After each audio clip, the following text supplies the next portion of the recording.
At an elegant dinner, a Chinese millionaire is ignored and treated coldly by those present. The awkward silence increases when no one seems willing to welcome her.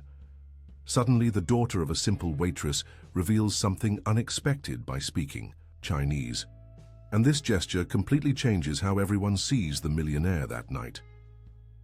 The bustling afternoon crowd at Maple Creek Diner barely noticed when the elegant Asian woman in the tailored charcoal suit walked through the door. Located in the heart of Pinewood Springs, Colorado, the diner was a beloved local institution where tourists and regulars alike came for homemade comfort food and small-town hospitality. Lin Zhao paused at the entrance, her designer heels clicking against the worn tile floor. At 32, she was the CEO of Zhaotech Innovations, a multinational technology company valued at billions. But right now, after a 14-hour flight from Shanghai and 3 back-to-back conference calls sustained, only by bitter airport coffee, she was simply exhausted. "Table for one?" asked a blonde waitress with kind eyes and a name tag that read Samantha. She gestured to an empty booth by the window. Lin nodded, following Samantha to the table. The waitress placed a laminated menu before her and promised to return shortly. Lin glanced around the diner, taking in the vintage decor and photographs of local landmarks adorning the walls. The place had a worn-in charm that contrasted sharply with the sleek minimalist restaurants she frequented in Shanghai and New York. As she scanned the menu, Lin felt the first tingling sensation in her fingertips. Her heartbeat quickened unexpectedly. She recognized the symptoms immediately. It had happened twice before during particularly stressful business negotiations. The doctor had called it panic attacks, but Lin preferred to think of them as momentary system failures. She reached for her purse, searching for the small pill bottle her physician had prescribed. It wasn't there. Lin emptied the contents of her purse onto the table, ignoring the curious glances from nearby patrons. Credit cards, phone, passport, business cards, but no medication. The tingling spread up her arms as her chest tightened painfully. The diner's ambient noise morphed into a disorienting buzz. Lin tried to steady her breathing, but the technique that usually worked failed her completely. The room began to spin. "Ma'am, are you ready to order?" Samantha had returned, notepad in hand, but her professional smile faded as she noticed Lin's distress. "Are you all right?" Lin tried to respond, but the words came out in her native tongue. "Wo su yao bangju, wo hushu bu liao." "I need help. I can't breathe." Confusion crossed Samantha's face. "I'm sorry, I don't understand." Lin's panic intensified. She stood abruptly, knocking over her water glass. "Ching, wo su yao wo de yao. Please, I need my medicine." Heads turned throughout the diner. Lin clutched at her chest, the pain sharpening. Tears streamed down her face as she continued pleading in Mandarin, her voice rising with urgency. Several patrons shifted uncomfortably in their seats. An elderly man muttered something about speaking English in America, while a teenage girl surreptitiously recorded the scene on her phone. "Someone call 911, Samantha instructed, turning to the cook who was watching from the kitchen doorway. She placed a steadying hand on Lin's shoulder. "It's okay, we're getting help." But Lin couldn't understand her reassurances. The room tilted dangerously as black spots danced at the edges of her vision. She gripped the edge of the table to stay upright. "What's wrong with her?" asked a burly truck driver from the next booth. "I think she's having some kind of attack," Samantha replied, her voice tight with concern. "But I can't understand what she's saying." "Probably just wants attention," remarked a well-dressed woman, barely glancing up from her phone. "My cousin's neighbor does the same thing. It's all psychological." Samantha shot the woman a disapproving look. "She needs medical help, not judgment." She turned back to Lin, speaking slowly and clearly. "Help is coming. Please sit down." Lin slumped back into the booth, gasping for air. The diner had fallen into an uncomfortable hush, punctuated only by hushed whispers and Lin's labored breathing. Some customers had the decency to look concerned, but most regarded her with a mixture of curiosity and annoyance, as if her medical emergency was an inconvenient disruption to their meals. In the kitchen, Samantha's 7-year-old daughter Emily had been quietly coloring at a small table in the corner. The diner's owner, Frank, a gruff but kind-hearted man in his 60s, allowed Samantha to bring Emily after school on days when her babysitter was unavailable. The arrangement wasn't ideal, but as a single mother working double shifts to make ends meet, Samantha had limited options. Emily looked up from her coloring book, alerted by the commotion. She peered through the service window, her blue eyes widening as she observed the distressed woman.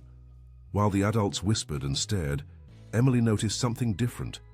She saw genuine fear in the woman's eyes. The same fear Emily had felt during her first day at a new school when no one understood her. Setting down her crayons, Emily slipped off her chair and moved toward the kitchen door, drawn by an instinct she couldn't explain. She had promised her mother she would stay in the kitchen, but this felt important. Outside, Lynn's condition was deteriorating rapidly. Her lips had taken on a bluish tint, and her elegant demeanor had completely crumbled. "Wo de xiongku tong, wo hui si ma." My chest hurts. Am I going to die? Samantha looked around helplessly. Does anyone here speak Chinese? Anyone at all? The diner remained silent. A few customers averted their eyes, uncomfortable with their inability to help. Others continued eating as if they could ignore the crisis unfolding mere feet away. "The ambulance is on its way," called Frank from behind the counter. 3 minutes out." Lynn's eyes darted wildly around the room, searching for anyone who might understand her. The isolation of being surrounded by people yet completely alone intensified her panic. In her world of international business, she was respected and powerful. Here, she was reduced to a spectacle, unable to communicate the most basic need for help. Samantha knelt beside her, offering wordless comfort through gentle touches and reassuring smiles. It wasn't enough, but it was all she could do. As Lynn's breaths became increasingly shallow, the diner's front door opened. Customers turned, expecting paramedics, but instead saw a delivery man with boxes of supplies. "They better hurry," Frank muttered, checking his watch anxiously. The crowd's attention was so focused on the door that no one noticed the small figure who had emerged from the kitchen and was now making her way determinedly toward Lynn's table. With her blonde pigtails and worn overalls decorated with unicorn patches, Emily Stewart looked like any other American child. But she was about to shatter everyone's assumptions. Standing directly in front of the distressed executive, Emily took a deep breath and spoke in perfect Mandarin Chinese. "Nin hao, wo jiao Emily. Nin mei shiba, wo kei bangju." "Sininma?" "Hello, my name is Emily. Are you okay? Can I help you?" The entire diner fell silent. Lin Zhao's panic-stricken face transformed into a mask of astonishment as she stared at the little blonde girl speaking flawless Mandarin. For a moment, she wondered if oxygen deprivation was causing hallucinations. "Ni hui shuo zhongwen?" "You speak Chinese?" Lin asked, her voice barely above a whisper. Emily nodded, her pigtails bouncing. "Wo shi huan zhongwen, nin kan kilai, hian bu shufu, nin su yao yi shengma." "I love Chinese. You look very uncomfortable. Do you need a doctor?" Lin nodded vigorously, clutching her chest. "Wo zai zhengli yiqi zhengwang fa zuo, wo de yao mei dai." "I'm having a panic attack. I don't have my medicine." Emily turned to the bewildered crowd, her expression surprisingly authoritative. For a 7-year-old.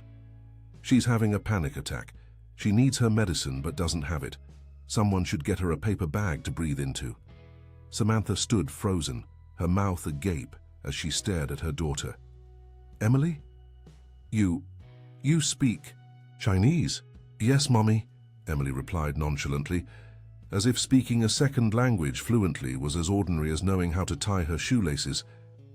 "She's really scared. Her heart is racing, and she can't breathe properly." The spell of inaction broke. Frank rushed forward with a paper bag, while Samantha knelt beside her daughter, still processing what was happening. Emily turned back to Lin, her childish face set with determination. "Jing shi zhe mamande huksha. Please try this." "Breathe slowly," Emily instructed, demonstrating by taking slow, deep breaths herself. Lin followed her example, her wide eyes never leaving the child's face as she breathed into the bag.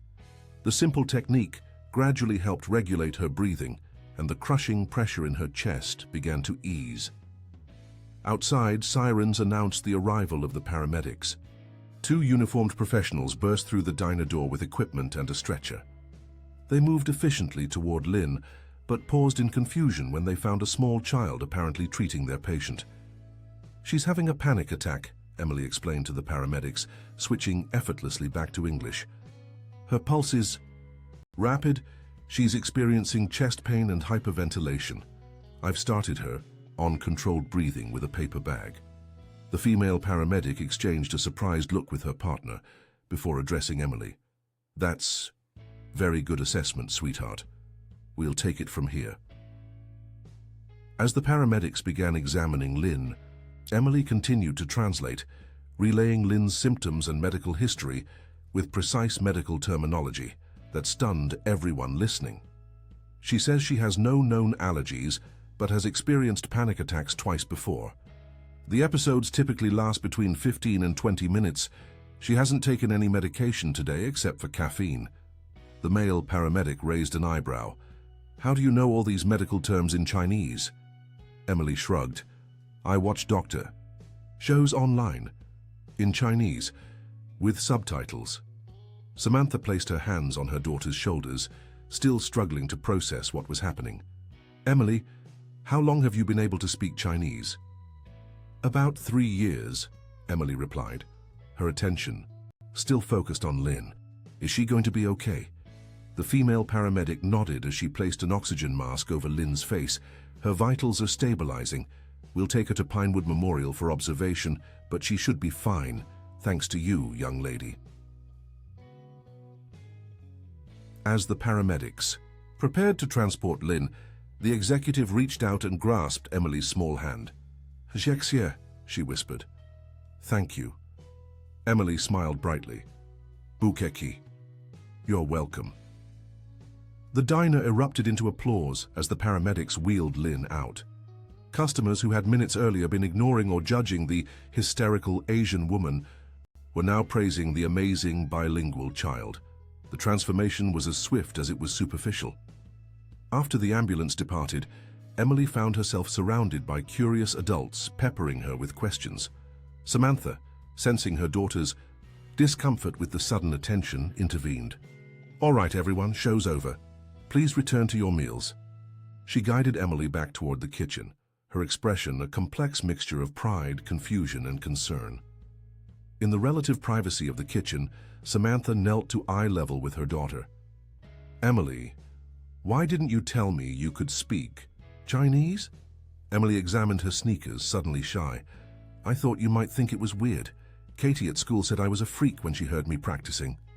Samantha's heart clenched. "Oh, sweetie, no. It's not weird at all. It's extraordinary, but how did you learn?" Emily's eyes brightened with enthusiasm. "I started watching cartoons in Chinese. Then I found this channel with lessons for kids. I made notebooks with all the characters." She hesitated before adding, "I practice with people online too. There's a website where kids from different countries can talk to each other." Alarm flashed across Samantha's face. "You've been talking to strangers online?" "They're not strangers anymore, Mom. They're my friends, like Mei Lin from Beijing. She's 9 and has a pet cricket, and Huang Wei, who lives in Singapore and plays the violin." Samantha made a mental note to investigate these online interactions more thoroughly later.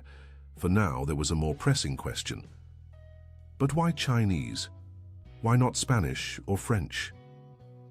Emily's explanation was beautifully simple. "I liked how it sounded, like music with words, and the characters are like tiny pictures telling stories."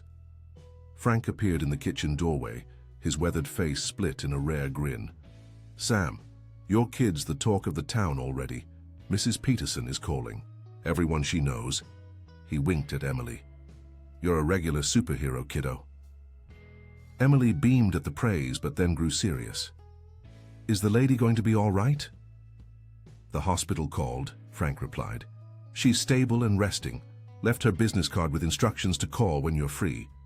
He handed Samantha an elegant cream-colored card embossed with gold lettering.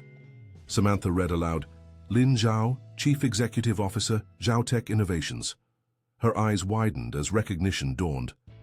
"Wait, Zhaotech? The tech giant. That Lin. Zhao? Frank nodded. Apparently our mystery woman is kind of a big deal.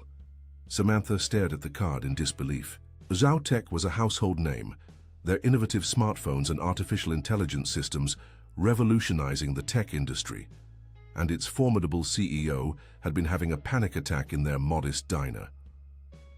She wants to thank you both personally, Frank continued. Said something about a debt that cannot be repaid with mere words. Emily, who had been quietly listening, tugged at her mother's apron. Can we visit her, Mom? I want to make sure she's okay. Samantha hesitated. Their lives were already complicated enough without getting involved with a tech billionaire. But the genuine concern in her daughter's eyes made refusal impossible. We'll see, sweetie, after my shift. As Emily returned to her coloring book, Samantha watched her with new eyes. Who was this child who had secretly mastered a complex language, while her mother worked double shifts just to keep a roof over their heads? What other talents and secrets did her daughter possess? Outside in the diner, the buzz of conversation had shifted entirely to speculation about the strange events of the afternoon.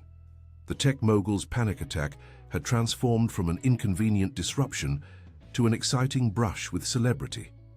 The same customers who had ignored Lin's distress were now embellishing their involvement in the story. I knew something was wrong the moment she walked in, claimed the woman who had dismissed Lin's attack as attention-seeking behavior. I was about to step in myself when the little girl appeared, boasted the truck driver. Samantha listened to their revisionist accounts with quiet disdain as she resumed her shift. Human nature never ceased to disappoint her, but today her daughter's compassion had offered a powerful counterbalance. As the afternoon wore on, Samantha found herself repeatedly glancing at the business card. Lin Zhao's elegant script had written a personal mobile number on the back, alongside a simple message, "A life debt is owed. Please call." 3 hours later, as her shift ended, Samantha finally made the call, unaware that this simple action would irrevocably alter the course of 3 lives forever. 3 days later, the afternoon lunch rush at Maple Creek Diner was in full swing when the gleaming black Tesla pulled up outside. Customers paused mid-bite as Lin Zhao stepped out, a vision in a crimson designer suit that probably cost more than what most Pinewood Springs residents earned in a month. Gone was the disheveled, panicked woman from days earlier. In her place stood a commanding presence whose confident stride and impeccable posture spoke volumes about her position in the world. Frank nudged Samantha, who was refilling coffee at a corner booth. "Your VIP has arrived." Samantha smoothed down her apron self-consciously. After their brief phone conversation, Lin had insisted on meeting at the diner rather than the more private setting Samantha had suggested. "She wants to see where it happened," Lin had explained through the hospital translator. "And she wants to thank everyone involved." The diner fell silent as Lin approached the counter.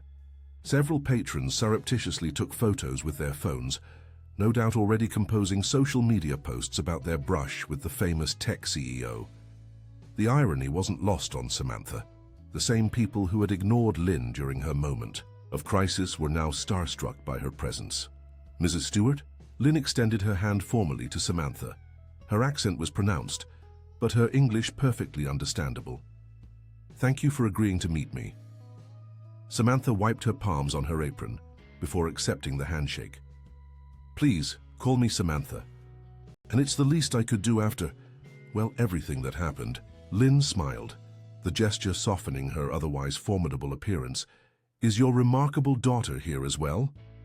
"Emily's at school, but she'll be here around 3. Samantha gestured to an empty booth. "Would you like something to eat while you wait?" "Tea would be lovely, thank you." As Samantha prepared the tea, she watched Lin survey the diner with new eyes. The executive seemed to be mentally reconstructing the events of her panic attack, her gaze lingering on the booth where it had happened. Frank approached, wiping his hands on a dishcloth. "Ms. Zhao, it's an honor to have you back under better circumstances. I'm Frank Mitchell, the owner." Lin stood to greet him. "Mr. Mitchell, your establishment has an unexpected charm and extraordinary staff." She glanced at Samantha with genuine appreciation. Frank beamed with pride. "Sam's one of the best. Been with me for almost 8 years now, ever since she moved to town with little Emily." Samantha returned with the tea, grateful for the interruption. Her history in Pinewood Springs wasn't something she particularly wanted to discuss with a virtual stranger, no matter how well-intentioned. "I understand you're only in town for business," Samantha remarked as she placed the teacup before Lynn. Lynn nodded, wrapping her manicured fingers around the mug. "A potential acquisition. A small AI research firm based here has developed algorithms that could complement our existing systems." She smiled wryly. "I didn't expect my business trip to include a medical emergency and discovering a child prodigy." Samantha shifted uncomfortably at the description of her daughter. "Emily's just curious about languages." "Missy Stewart, Samantha," Linny corrected herself. "Your daughter's abilities go far beyond curiosity. Her Mandarin isn't just fluent, it's nuanced. She understood medical terminology that many native adult speakers would struggle with." "She watches a lot of videos online," Samantha explained weakly, unwilling to acknowledge the full implications of Emily's abilities. Acknowledging them would mean admitting how much of her daughter's development had occurred outside her awareness. During the long hours Samantha worked to keep them financially afloat. Lynn seemed to sense her discomfort. "I've overstepped. Forgive me." "No, it's fine," Samantha sighed. "It's just overwhelming. 3 days ago I didn't even know she could speak Chinese. Now everyone's talking about her like she's some kind of genius." "Because she likely is," Lynn said matter-of-factly. "Her directness a cultural characteristic that Americans often mistook for rudeness. Such linguistic aptitude at her age suggests exceptional cognitive abilities." Before Samantha could respond, the diner's door swung open and Emily burst in, her backpack bouncing against her small frame.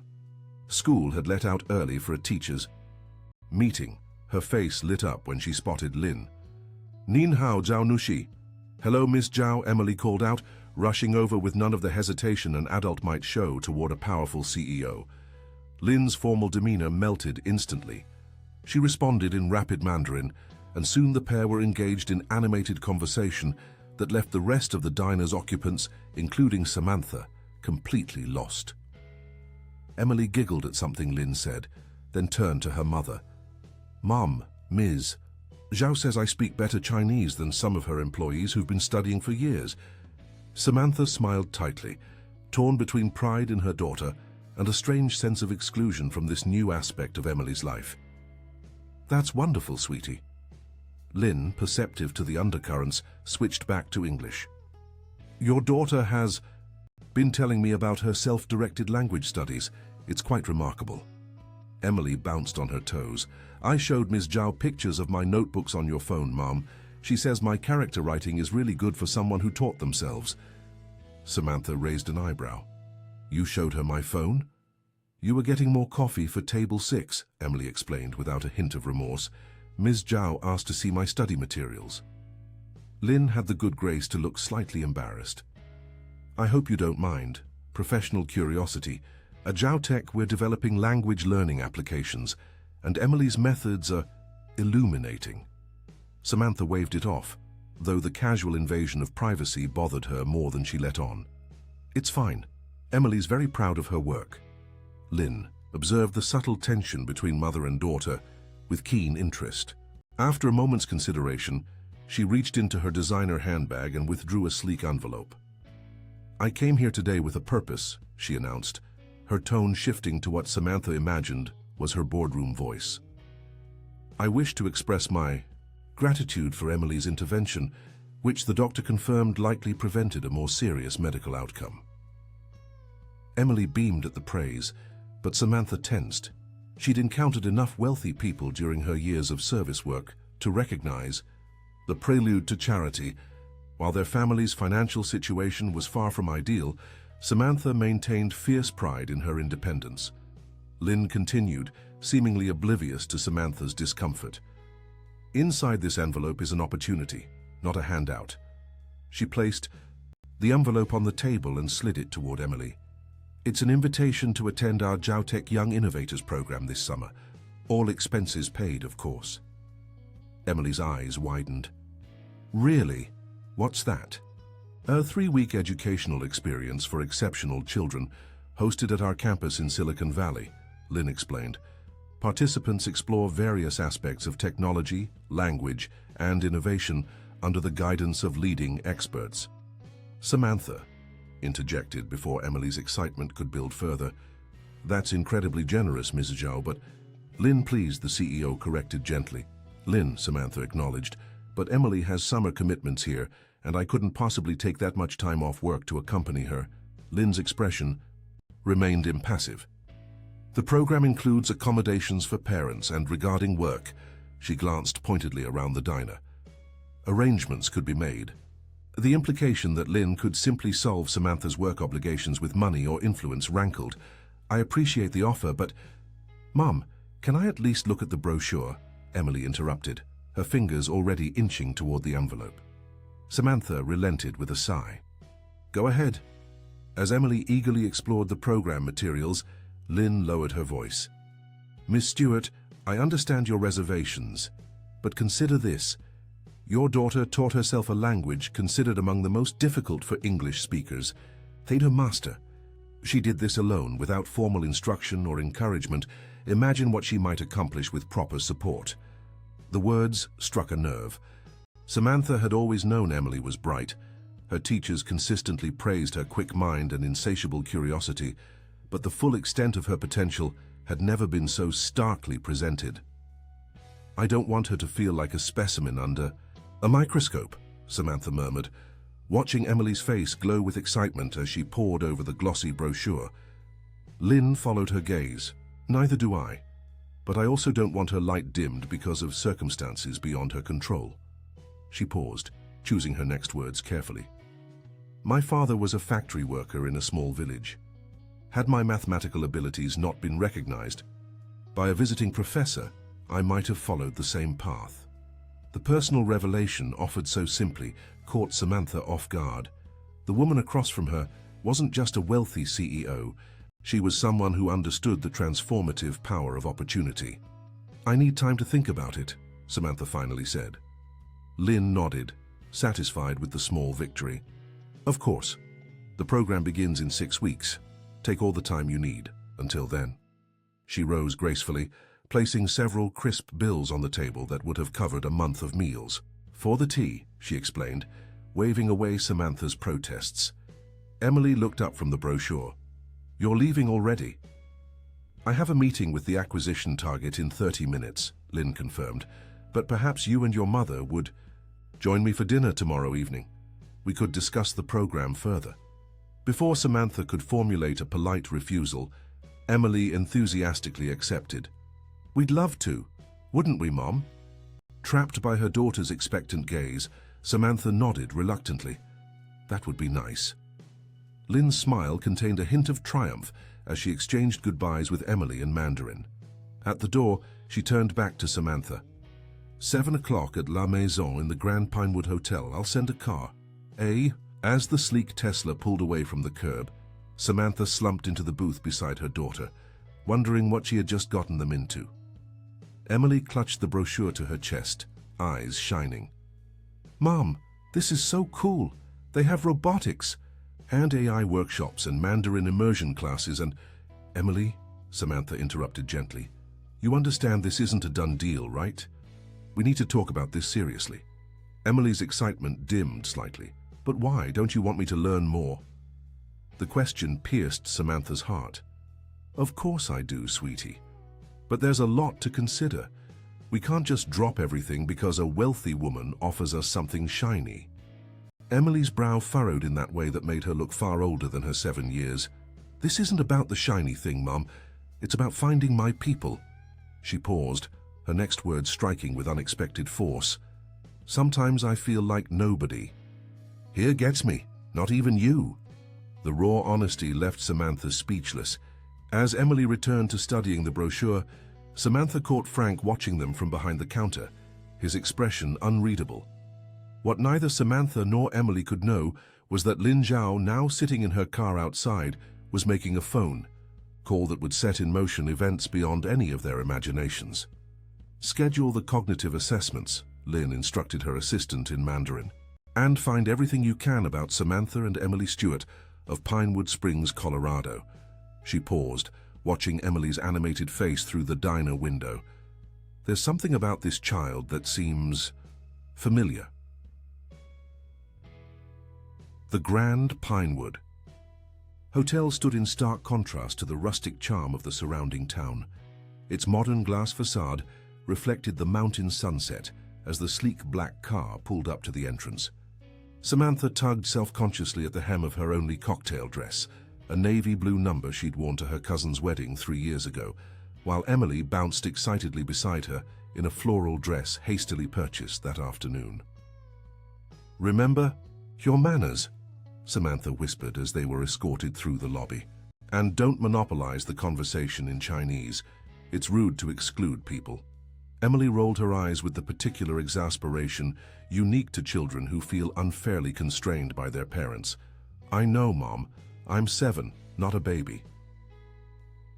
Waitress'S led them to a private dining room where Lynn waited, looking impossibly elegant in a tailored ivory ensemble that made Samantha feel even more out of place. 2 other people were present, a distinguished older man introduced as Dr. Howard Chen, educational psychologist, and a younger woman named Melissa Park, Lynn's executive assistant. "Thank you for joining us," Lynn greeted them warmly, gesturing to the beautifully set table. "I took the liberty of pre-ordering some dishes I thought Emily might enjoy."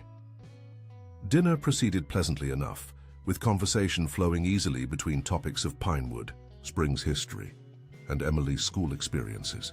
Lynn proved to be a gracious host, never making Samantha feel like the charity case she feared being perceived as. Yet Samantha couldn't shake the feeling that there was an undercurrent to the evening, something unspoken in the way Dr. Chen observed Emily's every move and comment.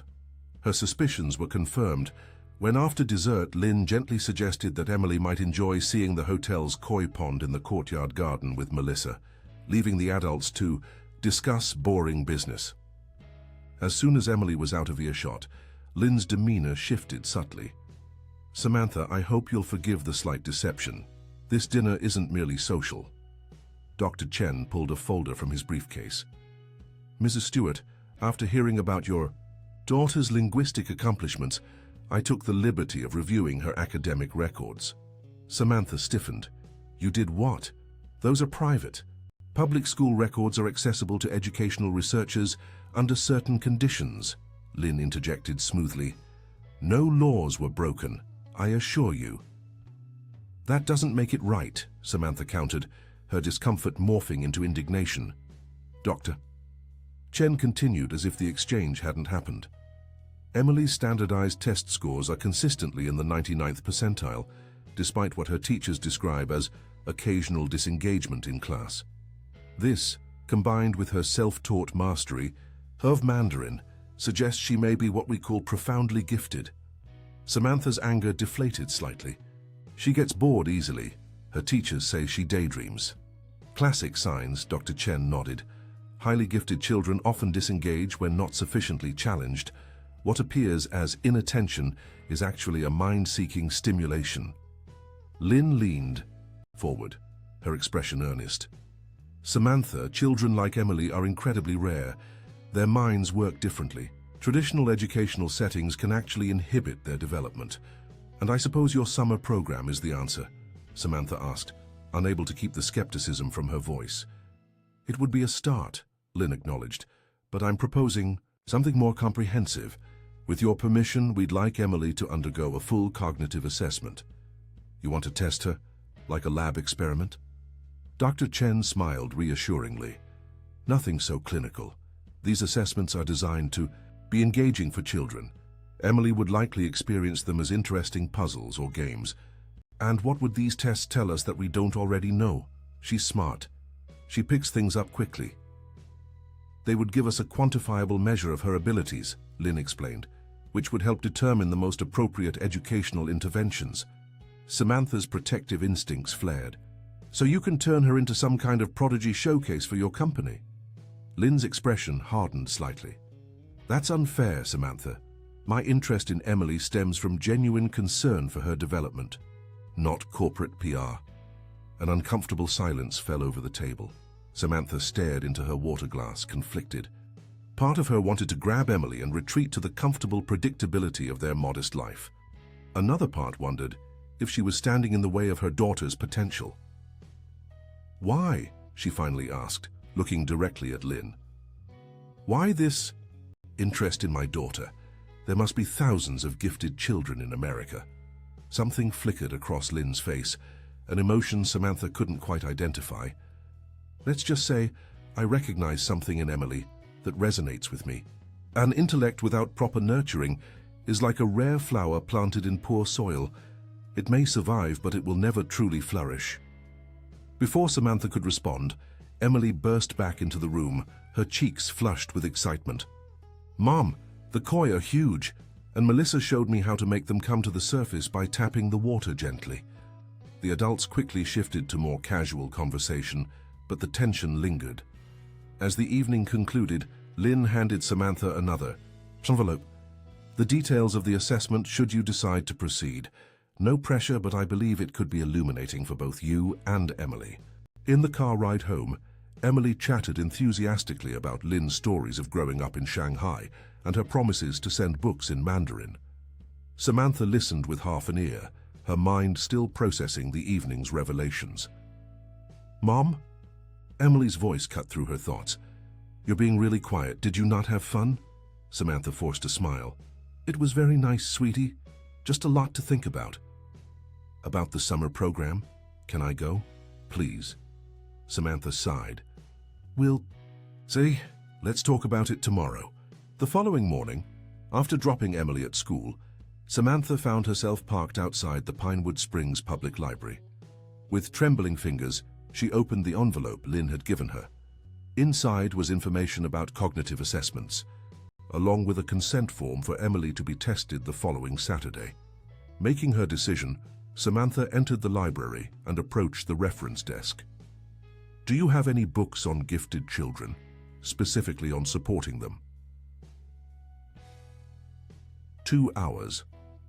And several books later, Samantha emerged with a clearer understanding of what might be happening with her daughter. The descriptions of profoundly gifted children aligned disturbingly well with behaviors she'd observed in Emily for years. The intense focus on specific interests, the advanced vocabulary, the restlessness in conventional learning environments, the difficulty connecting with age peers. That evening she signed the consent form.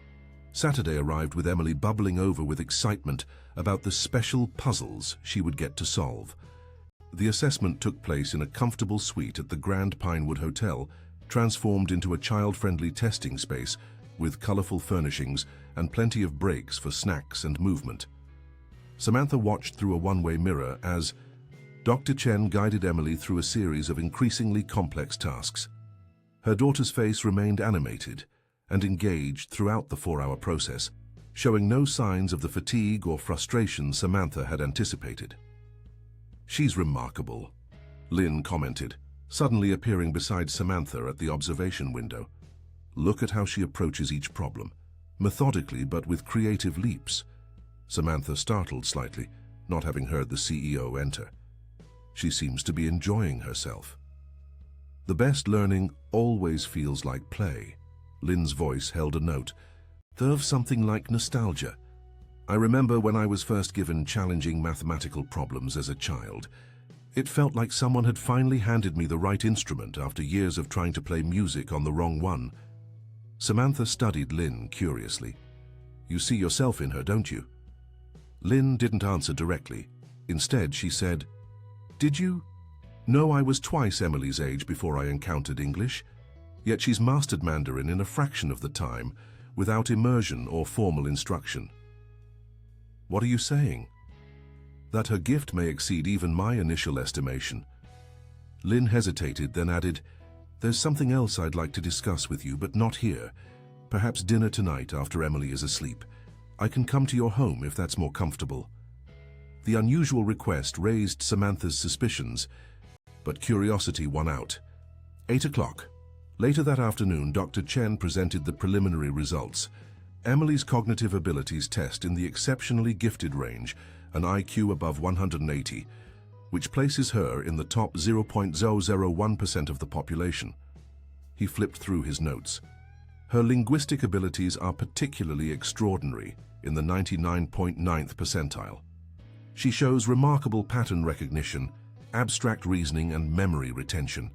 Samantha felt simultaneously proud and overwhelmed. What does this mean for her education, for her future? Without appropriate intellectual stimulation and peer interaction with cognitive equals, children like Emily often develop emotional difficulties, Dr. Chen explained gently. Depression, anxiety, and underachievement are common outcomes when their gifts aren't properly nurtured. The words landed like stones in Samantha's stomach. Had she been failing her daughter all this time, mistaking Emily's intellectual needs for ordinary childhood quirks? I'd like to prepare a comprehensive educational recommendation, Dr. Chen continued. In the meantime, I strongly endorse Ms. Zhao's summer program as an immediate intervention. Emily, who had been quietly listening, suddenly piped up. Does this mean I get to go to California? Seeing the hope in her daughter's eyes, Samantha finally relented. Yes, sweetie, I think it does. Emily's squeal of delight momentarily pushed aside Samantha's lingering concerns. But as they drove home, she couldn't shake the feeling that Lin Zhao's interest in her daughter went beyond professional admiration or charitable impulse. At precisely 8 o'clock that evening, after Emily had fallen asleep clutching the Mandarin picture book Lin had given her, a discreet knock sounded at their modest apartment door. Lin stood there, having exchanged her business attire for more casual, though obviously expensive, clothing. "Thank you for seeing me," Lin said, her usual confidence tempered by an unexpected nervousness. "What I have to discuss is of a personal nature." Samantha ushered her to the small living room, acutely aware of the contrast between Lin's world and her own. "Would you like some tea? It's nothing fancy, just regular Lipton." "That would be lovely," Lin replied, with a graciousness that put Samantha slightly more at ease. When they were settled with their tea, Lin took a deep breath.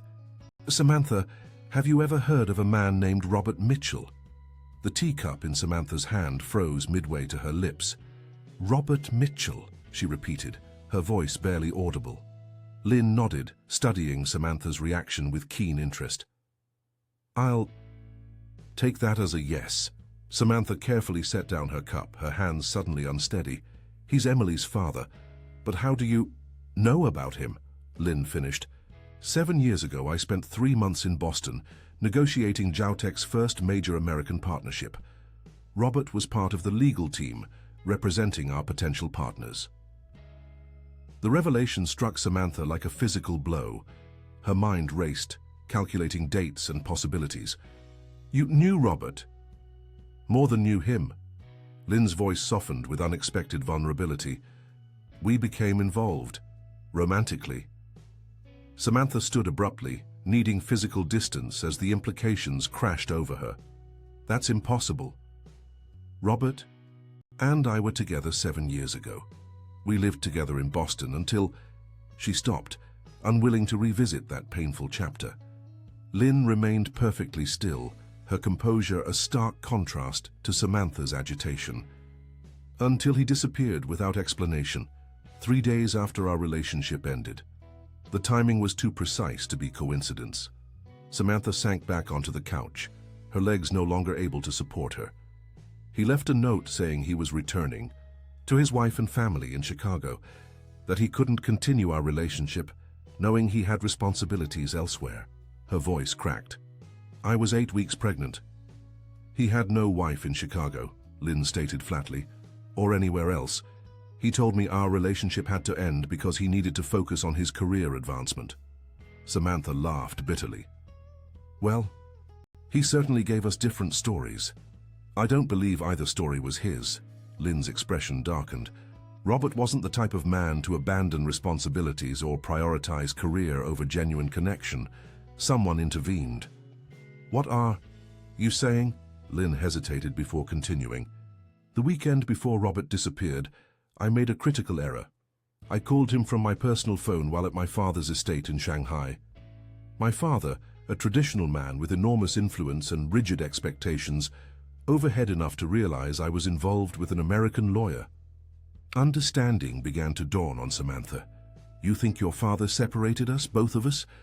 I have recently confirmed it. Lynn reached into her handbag and withdrew a folder. After meeting Emily and noticing certain familiarities, I had my security team investigate. They found this in my father's private records. She handed Samantha several documents. Among them was a detailed report from a private investigator dated 7 years ago, with Samantha's name, address, and photos of her and Robert together outside their Boston apartment. Another document showed phone records of calls made to Robert's number from an unlisted line, followed by a substantial wire transfer to a Chicago-based security firm. My father orchestrated an elaborate deception, Lynn explained, her voice tight with controlled anger. He had someone call Robert, pretending to be your friend, claiming you had discovered his other woman, me, and wanted nothing more to do with him. Simultaneously, he pressured me to end the relationship, invoking family honor and threatening to withdraw funding for Jiaotech's American expansion. Samantha stared at the evidence, memories of that painful time reshaping themselves around this new information. But why didn't Robert try to contact me to verify? The report indicates your number was temporarily redirected.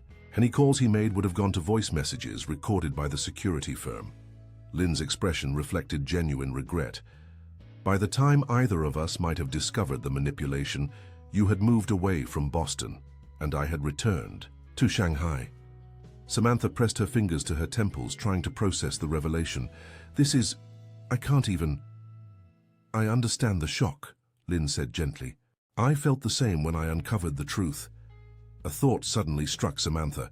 But how did you connect me and Emily to Robert after all this time? Lynn hesitated, then reached for her phone, scrolling to a photo which she handed to Samantha. It showed a man in his mid-30s with warm brown eyes and a familiar half-smile that Samantha immediately recognized, despite the business attire and more mature appearance. This is Robert now, Lynn explained. When I saw Emily's smile, her expressions, certain mannerisms, they reminded me of him instantly. But it was the cognitive test results that confirmed my suspicions. What about them? Robert has an eidetic memory and remarkable linguistic aptitude, traits that are highly heritable.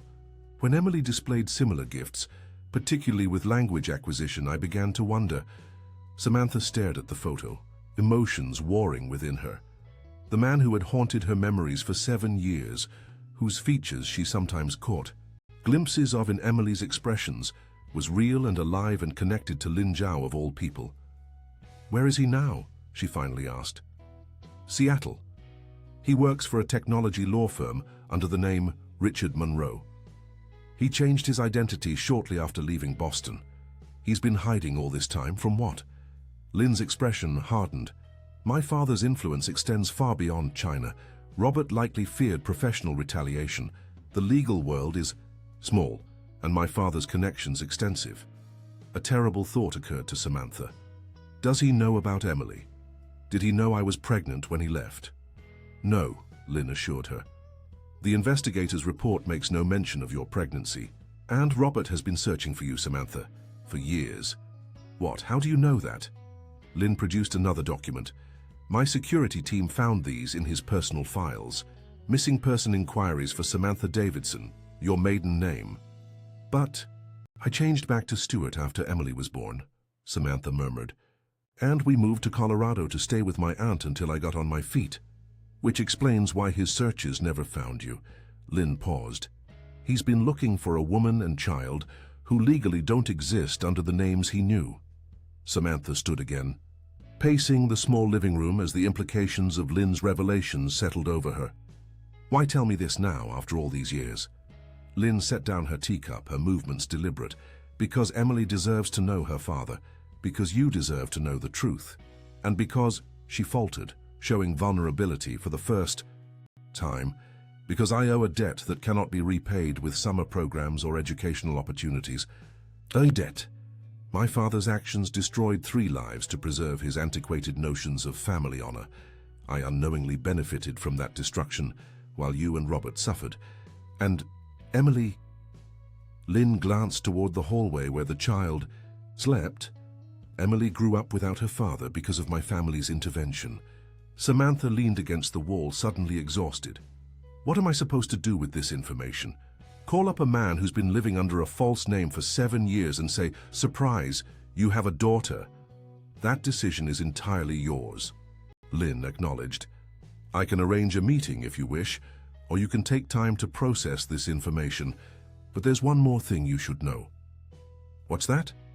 Robert is scheduled to be in Denver next month for a technology conference, one that I'm keynoting. Lynn met Samantha's gaze directly. It wouldn't be difficult to arrange an accidental encounter. The possibility hung in the air between them, both tantalizing and terrifying. Samantha sank back onto the couch, her mind reeling with questions. Does he know about you? That you discovered the truth? Lynn shook her head. I thought it best to speak with you first. And your father? Does he know you've uncovered his scheme? A flash of pain crossed Lynn's face. My father suffered a severe stroke last year. He's no longer capable of interfering in anyone's life, including my own. She hesitated before adding, in his diminished state, he confessed many things. His manipulation of our lives was among them. Samantha absorbed this in silence, emotions too complex to name swirling within her. After several long moments, she asked, "What's he like now, Robert?" Lynn considered the question carefully. Successful, respected in his field, but private, almost reclusive outside of work. There's a sadness about him that seems permanent. The description pierced Samantha's heart. She recognized that same quality in her own life. Success on the surface, an undercurrent of unresolved loss beneath. And you think Emily should meet him? I think Emily deserves to know her heritage, all of... Lynn glanced around the modest apartment. She's extraordinary, Samantha. A child of 2 cultures, 2 brilliant minds. Her potential is limitless, but she needs roots, context for who she is and where she comes from. Samantha wasn't entirely convinced. She's been fine all these years without knowing. Has she? Or has she been searching for connection in a language she shouldn't even know? Lynn challenged gently. Children are remarkably intuitive. Perhaps on some level, Emily sensed the missing piece. The suggestion was unsettling but not entirely implausible. Samantha had often wondered why, out of all possible interests, her daughter had gravitated toward Chinese culture with such intensity. I need time, Samantha finally said. This is overwhelming. Lynn nodded, rising gracefully. Of course. Take all the time you need. She moved toward the door, then hesitated. For what it's worth, I never stopped thinking about him, even after all these years. The quiet admission revealed more about the formidable CEO than any business profile ever could. Samantha recognized in Lynn's expression the same haunted look that sometimes greeted her in the mirror, the face of someone who had learned to live with a profound loss without ever fully healing from it. After Lynn departed, Samantha found herself drawn to Emily's bedroom. She stood in the doorway, watching her daughter sleep peacefully, surrounded by Chinese character flashcards and language workbooks. On the nightstand sat a framed photo, the only one Samantha had kept of Robert, though she'd told Emily it was just a friend from college. Emily stirred slightly, mumbling something in her sleep that sounded like Mandarin. Samantha's heart clenched at the realization that her daughter had been building bridges to her unknown heritage all along, guided by some inexplicable inner compass. Returning to the living room, Samantha opened her laptop and, after a moment's hesitation, typed Richard Monroe, Attorney, Seattle into the search engine. The results loaded quickly, bringing her face to face with the man she'd once planned to spend her life with. His company profile showed a serious professional with impressive credentials, but Samantha could see beyond the corporate headshot, to the shadows beneath his eyes, the slight downturn at the corners of his mouth when he wasn't actively smiling. Lynn was right. Grief had marked him, just as it had marked her. Impulsively, she clicked on the contact link and found herself staring at a blank email form addressed to Richard, Monroe@kingsleylegal.com. Her fingers hovered over the keyboard as competing impulses warred within her. What could she possibly say after 7 years of silence? How would she explain Emily? Would he even believe her? In the end, she closed the laptop without sending anything. Some decisions shouldn't be made in the emotional aftermath of such revelations. But as she prepared for bed, Samantha found herself doing something she hadn't done in years. She removed the business card that Robert had given her on their first date from its hiding place in her jewelry box. The edges were worn, the print slightly faded, but his handwritten note on the back remained legible. To new beginnings, ah. Perhaps, she thought as she traced the familiar handwriting, it wasn't too late for that promise to be fulfilled. The following weeks passed in a blur of activity.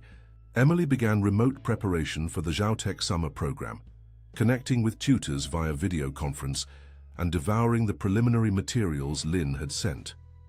Samantha watched her daughter flourish under the new intellectual challenges, her confidence growing as she engaged with content that finally matched her abilities.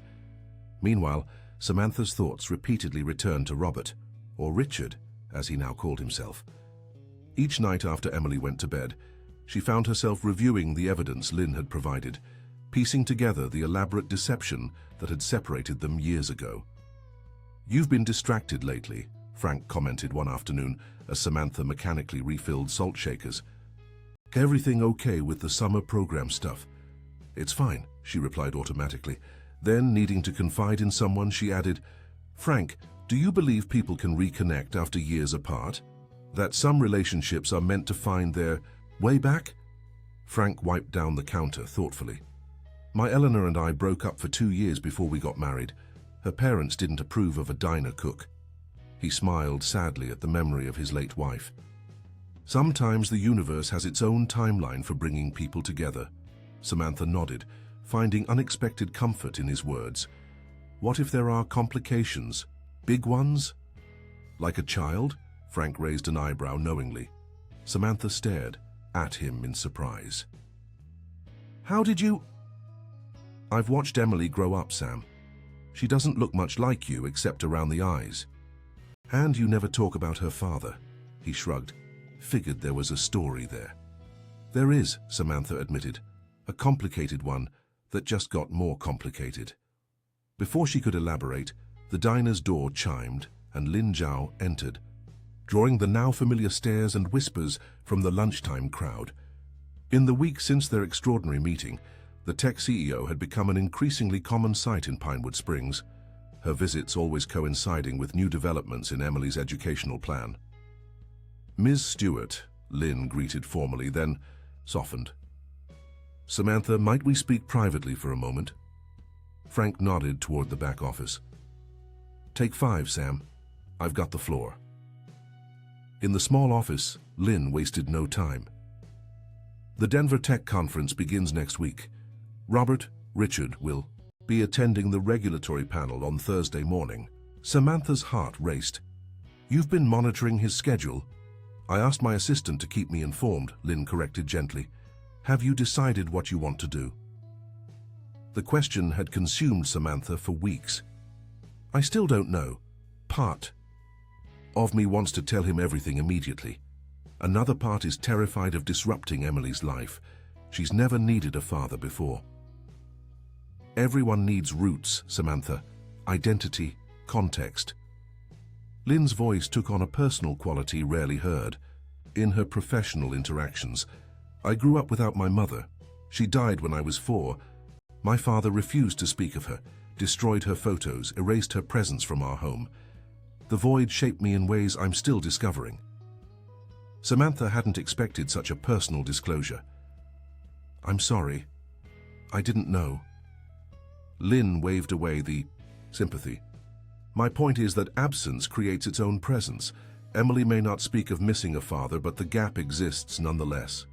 She paused. "Have you considered that she might be angry later, learning you kept this from her?" The question struck a nerve. "I'm not keeping anything from her. I just haven't figured out how to tell a 7-year-old that her father didn't abandon us." He was tricked into believing we didn't want him. Children often understand emotional truths better than adults give them credit for, Lynn observed.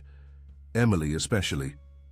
Samantha sighed, recognizing the wisdom in Lynn's words despite her resistance. Even if I decided to tell Robert about Emily, how would I even begin that conversation after all this time? Lynn considered this. Perhaps the question isn't how to tell Robert about Emily, but whether Emily deserves to know Robert. She fixed Samantha with a penetrating gaze. Imagine yourself at 80 looking back. Which decision would you regret? More taking the risk of reconnection or maintaining separation out of fear? The perspective shift hit Samantha like a physical force. Before she could respond, Frank poked his head into the office. Sorry to interrupt, but Emily's school just called. She had some kind of episode in class. They're asking you to pick her up. Alarm shot through Samantha. Is she hurt? What happened? Teacher just said she got real upset during some presentation. Said she's calmer now but should go home. Samantha grabbed her purse, panic overriding all other concerns. I have to go. I'll drive you, Lynn offered immediately. My car is outside. Minutes later, they arrived at Pinewood Elementary. Samantha rushed to the main office where she found Emily, sitting quietly, her face tear-stained but composed. Baby, what happened? Samantha knelt before her daughter, checking for any signs of injury. Emily's teacher, Ms. Winters, stepped forward. We had family heritage presentations today. Each student was supposed to talk about their cultural background and family traditions. Understanding dawned on Samantha. In their small town with multi-generational families, such an assignment would naturally highlight Emily's unusual situation. When it was Emily's turn, she became very upset, Ms. Winters continued.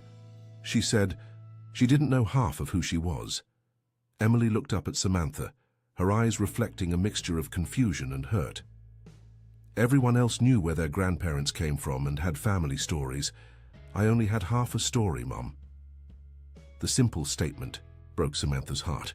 While she'd been agonizing over adult complexities, her daughter had been struggling with the most fundamental questions of identity. Lynn, who had been observing quietly from the doorway, stepped forward. Perhaps this is an opportunity, Samantha. Emily's face brightened at Lynn's presence. Ms. Zhao, did you come to pick me up too? Lynn smiled warmly at the child. I came to support your mother, and perhaps to help with some answers if she agrees. Samantha recognized the crossroads before her. The careful separation she'd maintained between Emily's present and her complicated past could no longer hold. With a deep breath, she made her decision. Emily, there's something important I need to tell you, but not here. She looked at Ms. Winters. I'm taking her home for the rest of the day. On the drive back to their apartment, Emily sat quietly in the back seat, sensing the gravity of the moment. Lynn kept a respectful distance, offering to wait in the car, but Samantha surprised herself by asking the CEO to join them. You're part of this story too, she said simply. Inside their modest living room, Samantha sat beside Emily on the couch, taking her small hands. Sweetie, you know how I've always told you that your father was someone I knew in Boston who moved away before you were born? Emily nodded solemnly. You said he had to go far away for work and couldn't come back. That's what I believed was true for a long time. Samantha glanced at Lynn, who nodded encouragingly. But I recently learned that wasn't the whole story. With Lynn occasionally adding context, Samantha explained the complex web of deception that had separated their family, simplifying where necessary for a 7-year-old's understanding, but never lying. She showed Emily the single photo she had kept of Robert, explaining that he never knew about her pregnancy and had been searching for them under the wrong names all these years. Emily listened with remarkable composure, asking occasionally for clarification, but mostly absorbing the revelations with the focused attention she brought to complex language patterns or mathematical problems. So my father didn't leave because he didn't want us? She finally asked, her voice small but steady. No, sweetheart. He left because someone tricked us both into thinking the other didn't want to be together anymore. Emily turned to Lynn. It was your father who did the tricking? Lynn nodded, accepting responsibility without defensiveness. Yes. He believed he was protecting me, but what he did was wrong. Very wrong. Emily processed this, her extraordinary mind connecting implications that would escape most adults, let alone children. Is that why I can speak Chinese, because part of me somehow knew? The question caught both women off guard with its intuitive leap. Samantha exchanged a surprised glance with Lynn. I don't think it works exactly that way, Samantha began carefully. But maybe it does, Lynn interjected thoughtfully. Not genetically, but perhaps intuitively. You were drawn to a language that connected to half your heritage. Emily's next question was even more direct. Can I meet him? My father? Samantha hesitated. He lives in Seattle now, under a different name, and he doesn't know about you yet. But Ms. Zhao knows where he is, right? Emily turned to Lynn with the perfect confidence of a child who believed adults could solve any problem if they really wanted to. Lynn nodded. I do, and he'll be in Denver next week. Then we should tell him, Emily declared with the straightforward logic of childhood. He's been looking for us, and we found him instead. That's how stories are supposed to work. Samantha felt a surge of emotions, fear, hope, uncertainty. It's complicated, sweetie. He's built a whole different life now. But it's not the right life, Emily insisted with surprising vehemence. Not if he doesn't know about me. Her lower lip trembled slightly. Don't I get to decide if I want to meet my own father? The raw emotion in her daughter's voice pierced Samantha's remaining reservations. She'd been so focused on protecting Emily that she'd underestimated her need for completion, for wholeness. Lynn, who had remained respectfully quiet during this exchange, spoke gently.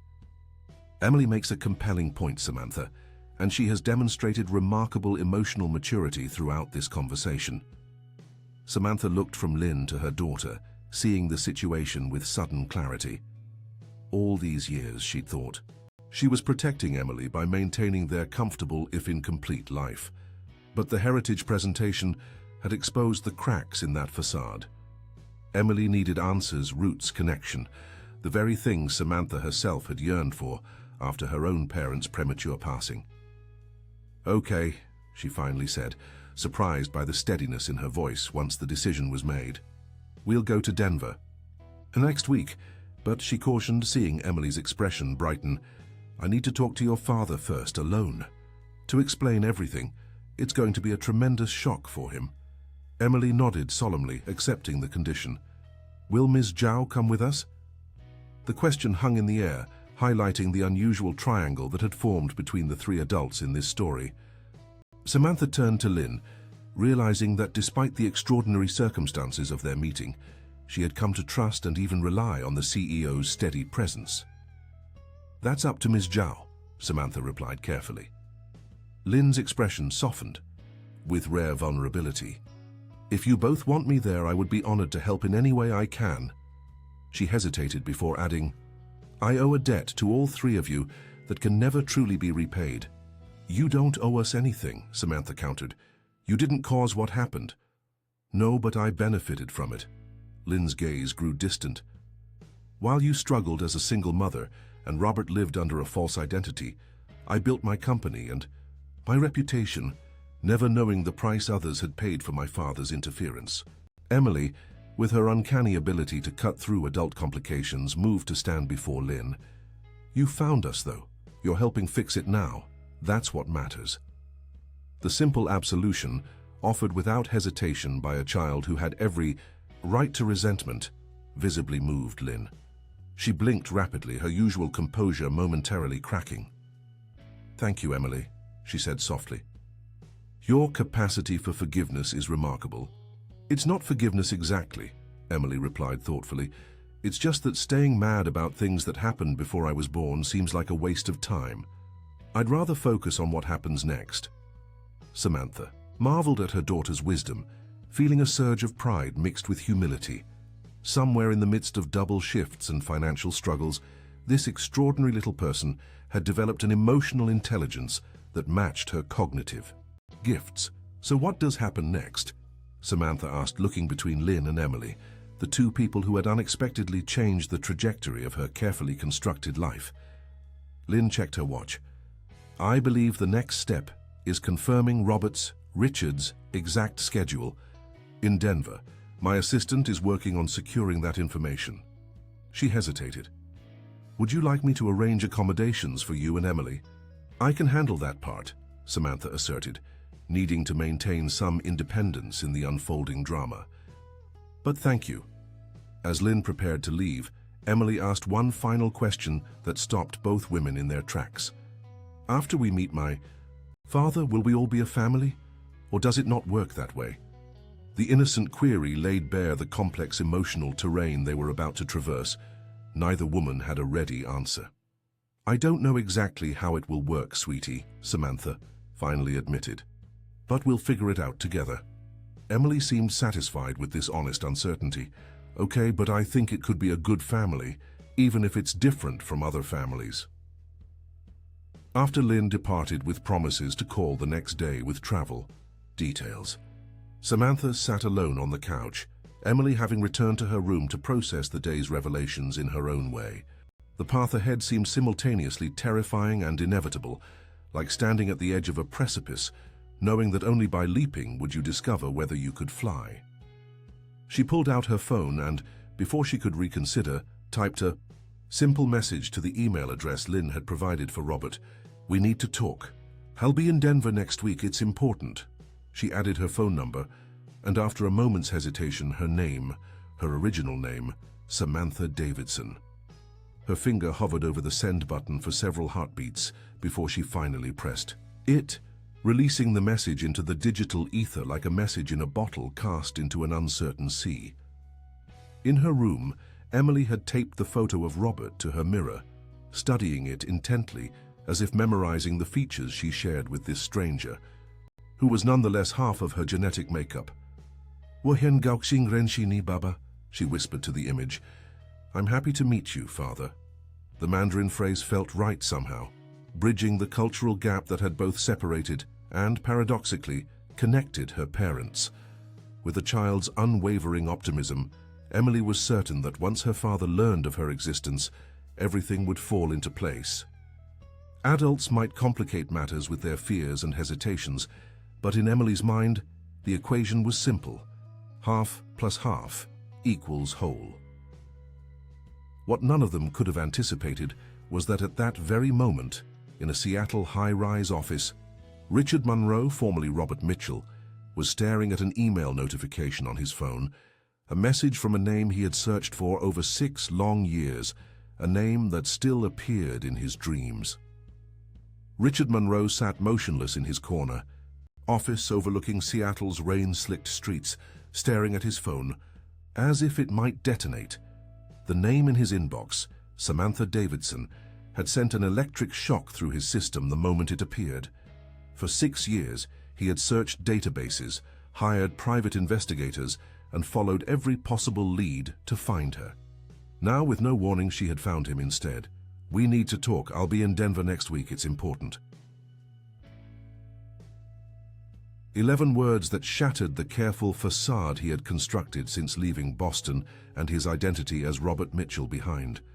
His hands trembled slightly as he read the message for the 20th time, analyzing each word for hidden meaning. His assistant's voice came through the intercom. "Mr. Monroe, your 2 o'clock is waiting." "Cancel it," he replied, his voice hoarse. "Cancel everything today." Richard had built a respected career as a technology attorney, known for his meticulous preparation and emotional control. But those who worked closely with him recognized the sadness that seemed permanently etched beneath his professional exterior. None knew its true source, that he had been forced to abandon the woman he loved and create an entirely new identity to protect his career from the vindictive reach of Lin Zhao's father. Or so he had believed. The Denver Technology Conference had been on his calendar for months. As one of the foremost experts in AI regulatory frameworks, his panel appearance was highly anticipated, now that professional obligations seemed trivial compared to the possibility of seeing Samantha again. His finger hovered over the reply button. What could he possibly say after all this time? Where would he even begin to explain his disappearance, his name change, his years of searching? After several attempts at crafting the perfect response, he settled for simple truth. I'll be there. Name the time and place. I've been looking for you for 6 years. In Pinewood Springs, Samantha's phone chimed with the incoming message. She had expected to wait days for a response, if one came at all. Instead, barely 20 minutes had passed. The immediacy of his reply both thrilled and terrified her. The days leading up to the Denver meeting passed in a blur of preparation and anxiety. Emily became increasingly excited about meeting her father, peppering Samantha with questions about Robert, what foods he liked, whether he enjoyed reading as much as she did, if he would like her collection of Chinese calligraphy. Samantha answered as best she could with memories 7 years old, while gently managing Emily's expectations. Remember, sweetie, he doesn't know about you yet. He might need time to adjust to the idea of being a father. Emily considered this with her characteristic thoughtfulness. That's okay. I didn't know about him until last week, and I'm adjusting pretty well. Lynn remained a steady presence throughout the preparations, helping arrange transportation and securing adjoining rooms at the hotel hosting the conference. Though she maintained professional distance regarding the impending reunion, Samantha occasionally caught glimpses of emotional investment behind Lynn's composed exterior. "Will you see him too?" Samantha asked the night before their departure as they finalized details over the phone. "You were also deceived. You deserve closure as much as we do." Lynn's response came after a telling pause. "This reunion should be about Emily first. My presence might complicate an already complex situation." "You're already part of this story," Samantha pointed out. "Without you, none of us would have found each other." "Perhaps, but timing matters in delicate situations." Lynn's voice softened slightly. "Let Richard, meet his daughter first. Process that reality. The rest can follow in its own time." The wisdom in this approach was undeniable, though Samantha suspected Lynn's decision stemmed partly from self-protection. The CEO had revealed little about her feelings toward Robert, but the pain of their forced separation clearly lingered. Wednesday morning found Samantha and Emily checking into the Grand Meridian Hotel in downtown Denver. Emily explored their suite with excited energy, while Samantha stared at her phone, rereading the message she had sent that morning. Lobby bar, 7 p.m. "I'll be wearing a blue dress." Richard had replied with a simple, "I'll be there." Lynn had arranged for Emily to attend a special tour of the conference's technology showcase during the planned meeting, providing Samantha the privacy needed for initial revelations. The CEO herself was sequestered in pre-keynote meetings, though she had promised to be available if needed. As 7 o'clock approached, Samantha stood before the mirror, barely recognizing the nervous woman in the blue dress staring back at her. She had aged well, but 7 years had left their mark in subtle ways, fine lines at the corners of her eyes, a maturity in her expression that hadn't existed when Robert knew her. "You look pretty, Mom," Emily said, appearing beside her. "Like a princess in a movie." Samantha smiled, smoothing her daughter's blonde hair. "Thanks, sweetie. Are you excited about the tech tour?" "Yes, Ms. Lynn said they have holographic displays and robot demonstrations." Emily studied her mother's face. "Are you scared to see my dad?" "A little," Samantha admitted. "It's been a long time." Emily wrapped her arms around Samantha's waist. "Just tell him the truth. That's what you always tell me to do." The simple wisdom steadied Samantha's nerves. Minutes later, she kissed Emily goodbye as Lynn's assistant arrived to escort her to the technology showcase, then made her way to the elevator, heart pounding against her ribs. The lobby bar was elegant without being intimidating, half-filled, with conference attendees engaged in professional networking. Samantha chose a quiet corner table with good visibility of the entrance, ordered a glass of wine she doubted she'd drink, and waited. At precisely 7 p.m., he appeared. The years had been kind to Robert Mitchell, or Richard Monroe, as he now called himself. His dark hair showed touches of distinguished gray at the temples, and he carried himself with the confident bearing of professional success. But Samantha immediately recognized the warm brown eyes that had first drawn her to him across a crowded Boston bar 8 years ago, the same eyes their daughter had inherited. He scanned the room, his gaze finally landing on her. For a moment he seemed frozen in place, as if seeing a ghost. Then he moved toward her with purpose, navigating between tables with single-minded focus. "Samantha," he said simply when he reached her, her name a statement rather than a question. "Robert," she replied, using his original name deliberately. "Or should I call you Richard?" A shadow crossed his face. "Robert is fine. From you." He remained standing, as if uncertain of his welcome. Samantha gestured to the chair across from her, and he sank into it, his eyes never leaving her face. "You disappeared," she said, deciding directness was the only possible approach. "One day we were discussing marriage, and the next, you were gone with just a note about returning to a wife I knew didn't exist." Robert's expression tightened with pain. "I received a call from someone claiming to be your friend. She said you'd discovered my other woman in China and wanted nothing to do with me. When I tried calling, your number had been changed." "And you believed that? Without talking to me directly?" "I went to our apartment," he countered. "Your things were gone. The landlord said you'd broken the lease and moved out that morning." Samantha's eyes widened. This was a detail Lynn's investigation hadn't revealed. "I never moved out. I was at my sister's for 2 days, trying to reach you." Understanding dawned simultaneously between them. "We were both manipulated," Robert said quietly, "more thoroughly than either of us realized." "Lin Zhao's father," Samantha confirmed. "He orchestrated everything. The fake calls, the redirected phone numbers. He even had people pack up our apartment while I was away and told the landlord I'd moved out." Robert paled at Lynn's name. "You know about Lynn? How?" Samantha took a deep breath, knowing they had reached the critical moment. "That's actually a remarkable story. One I need to tell you before anything else." For the next 20 minutes, she recounted the extraordinary sequence of events: Lynn's panic attack at the diner, Emily's unexpected intervention with fluent Mandarin, the cognitive assessments that had revealed their daughter's exceptional abilities, and finally, Lynn's investigation that had uncovered her father's elaborate deception. Robert listened in stunned silence, his expressions shifting from confusion to disbelief to dawning comprehension. When Samantha reached the revelation of Emily's existence, his hand gripped the table edge so tightly his knuckles turned white. "I have a daughter?"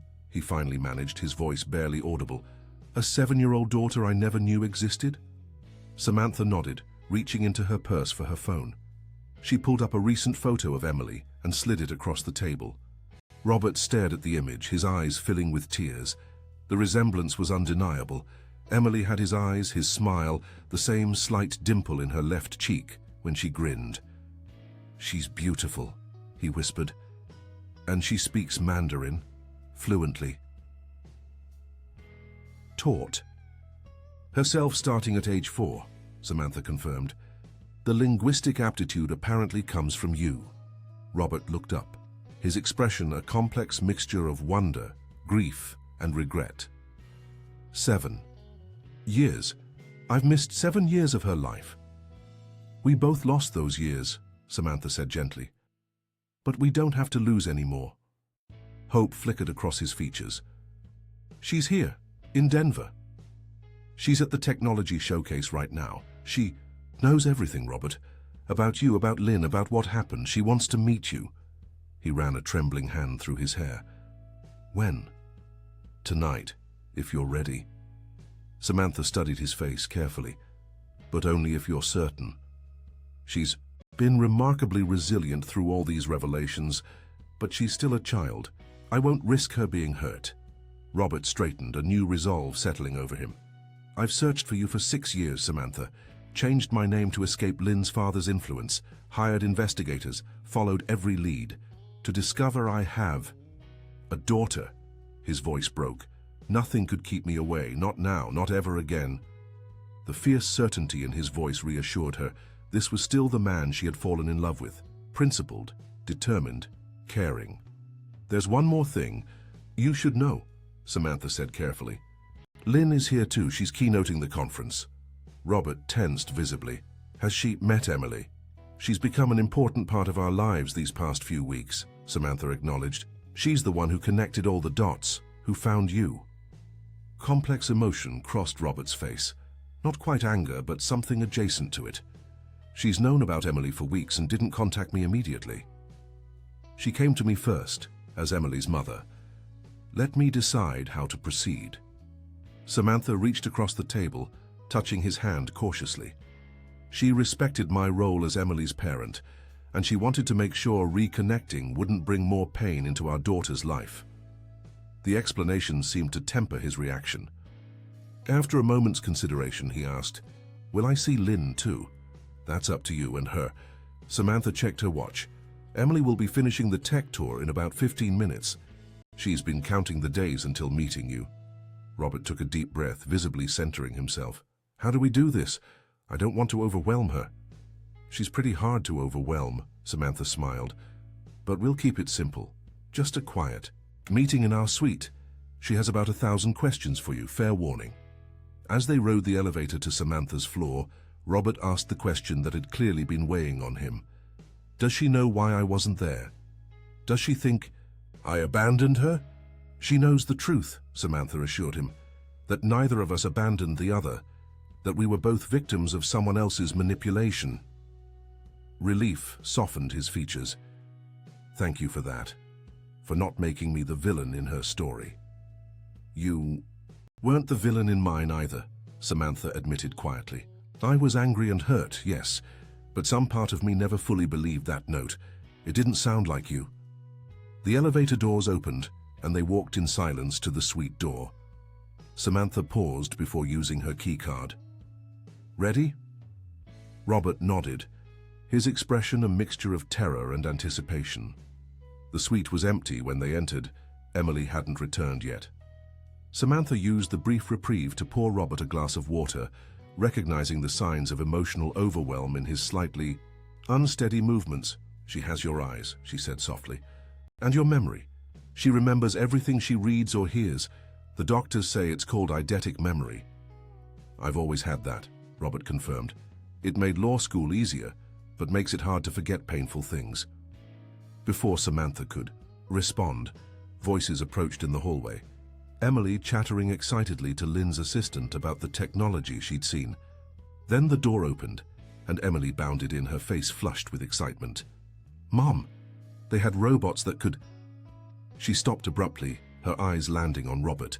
The room fell into perfect silence as father and daughter saw each other for the first time. Emily recovered first. "You're my dad," she stated simply. Neither a question nor an accusation, just a recognition of fact. Robert knelt slowly to her eye level, his voice thick with emotion. "Yes, I'm your father, Emily." She studied him with frank curiosity, tilting her head slightly. "You look like your picture, but older." A startled laugh escaped him. "That picture is 7 years old." "I have your eyes," Emily observed, moving closer. "And Mom says I have your memory too. Can you really remember everything you read?" "Pretty much," he admitted. "It's both a blessing and a curse." Emily nodded sagely. "I know. Sometimes my brain gets too full and I can't sleep." The simple statement, so mature yet so childlike, seemed to break something open in Robert. With a choked sound, he opened his arms in tentative invitation. Emily considered for just a moment before stepping into his embrace. Over Emily's shoulder, Robert's eyes met Samantha's, brimming with gratitude and wonder. In that moment, something long broken began to mend, not just between them, but within each of them. Later that evening, after hours of conversation, in which Emily had indeed asked hundreds of questions, from Robert's favorite books to whether he liked dumplings, "I make them myself," she had proudly declared. Samantha stepped into the hallway to give father and daughter a moment alone. She was surprised to find Lin Zhao waiting there, still in her keynote attire. "I wanted to check how things were going," Lin explained, her usual composure slightly frayed at the edges. "My assistant said the initial meeting went well." "Better than well," Samantha confirmed. "They're connecting as if they've known each other forever. Emily's showing him her Chinese character notebooks right now." Relief softened Lin's features. "I'm glad." Samantha studied the CEO thoughtfully. "He knows you're here, that you're part of this story." Lin's expression remained carefully neutral. "And? I think he'd like to see you when he's ready." Samantha hesitated before adding, You both deserve closure too, Lynn. A flicker of vulnerability crossed Lynn's face before she composed herself. Perhaps. But tonight is about family reunions, not reopening old wounds. You helped create this reunion, Samantha pointed out. That makes you part of it, whether you're comfortable with that or not. Before Lynn could respond, the suite door opened and Robert stepped into the hallway. He froze when he saw Lynn, emotions too complex to name passing across his face. Lynn, he said simply, the single syllable carrying years of history. Robert, she acknowledged, her professional mask slipping to reveal the woman beneath. It's been a long time. Samantha glanced between them, sensing the weight of unfinished business. I should check on Emily, she said, tactfully retreating into the suite. Left alone in the hallway, Robert and Lynn regarded each other carefully. Two people connected by an extraordinary past, now forced to navigate an unexpected present. Thank you, Robert finally said, for finding them, for bringing my daughter into my life. Lynn inclined her head slightly. It was the right thing to do. It was more than that, he countered. It was brave and selfless. He hesitated before adding, not everyone would have reconnected their former lover with an old flame. A ghost of a smile touched Lynn's lips. We are all more than our past. Relationships, Robert. I've built a life I'm proud of, as have you.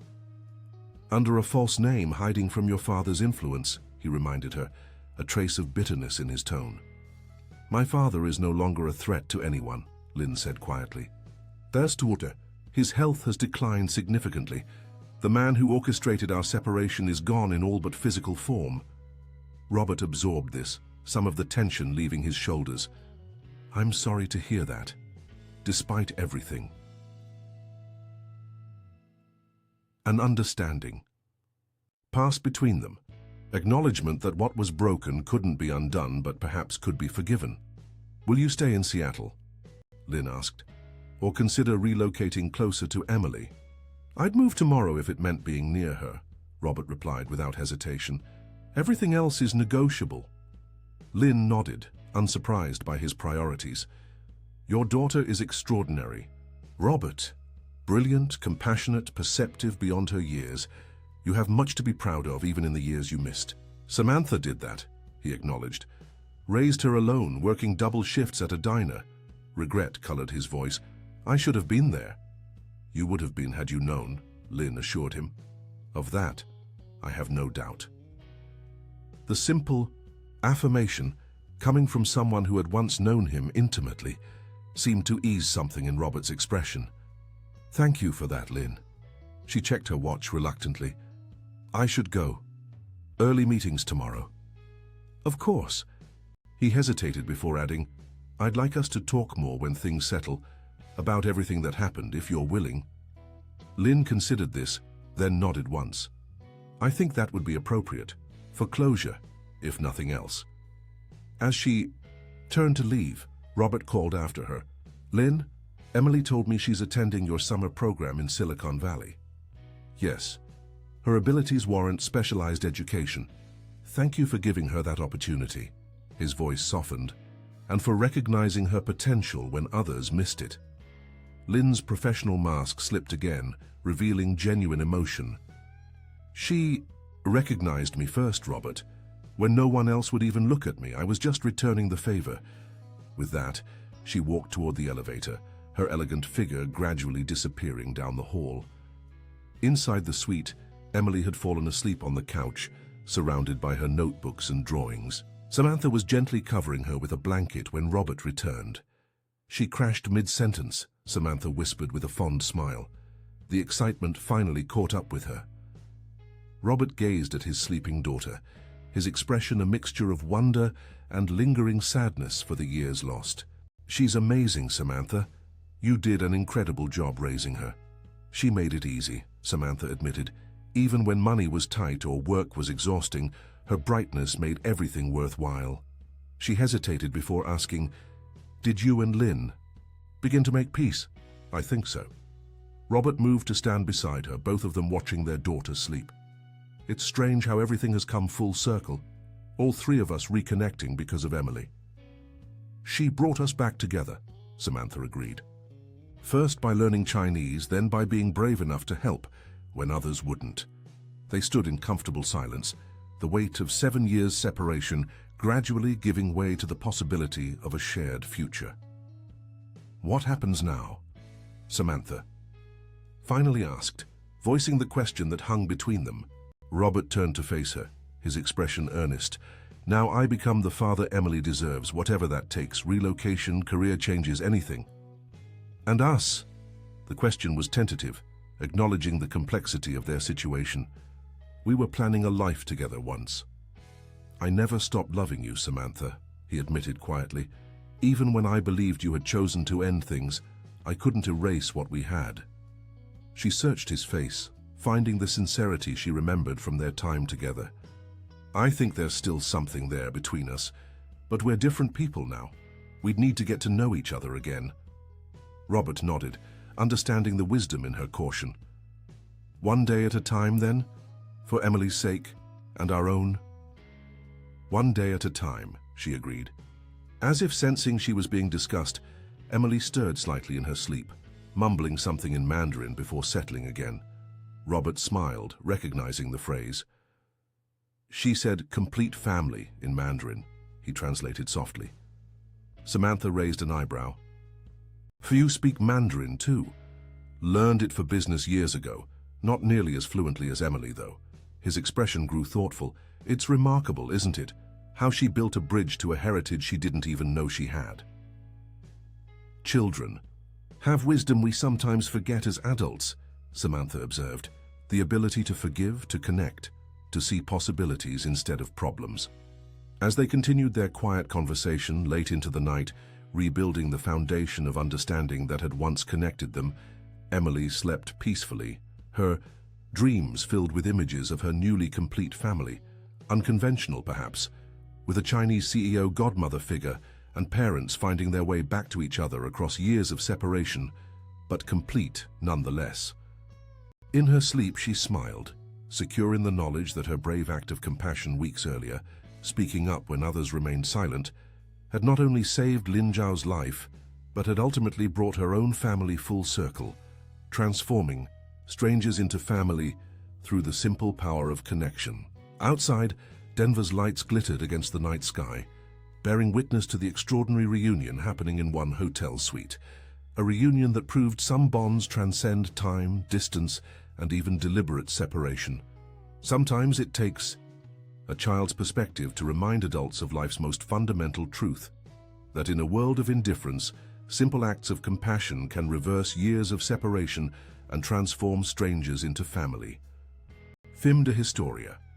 Dear listeners, we hope you've been moved by this tale of reconnection and second chances. What began as a moment of indifference in a small-town diner transformed into an extraordinary family reunion, all because a young girl showed compassion when others wouldn't. For more emotionally captivating stories like this one, we've created a special playlist that explores the complexity of family bonds, unexpected connections, and the power of kindness. Find it by clicking the link to your left. If Emily's journey touched your heart, please subscribe to our channel and give this video a thumbs up. Every day we bring you unique narratives that explore life's most meaningful moments and connections. Don't miss our upcoming content, stories that will surprise, delight, and inspire you.